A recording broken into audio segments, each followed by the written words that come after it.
আজকে একটা সকালে নাস্তা বানাচ্ছি। সকালে তো আর একরকম নাস্তা সবসময় ভালো লাগে না, এই জন্য আজকে একটা পরোটা ভেজে নিলাম। এটার ভিতরে সস দিব। আর এখানে হচ্ছে পুর, এখানে হচ্ছে মুরগির মাংস আছে, সসেজ আছে, গাজর আছে। এটা দিয়ে একটা পুর বানিয়েছি, সেটা দিয়ে দিচ্ছি।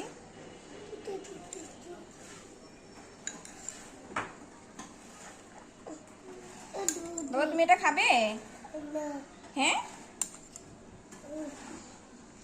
আর দিব হচ্ছে মেয়োনিজ।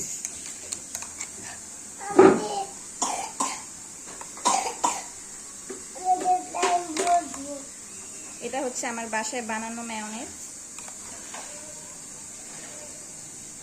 মেয়োনিজটা একটু বেশি করে দিব, বেশি করে দিলে মেয়োনিজ কিন্তু অনেক বেশি টেস্ট হয়।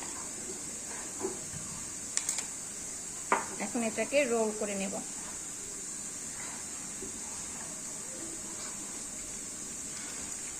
হয়ে গেল মজাদার নাস্তা। আল্লাহ হাফেজ।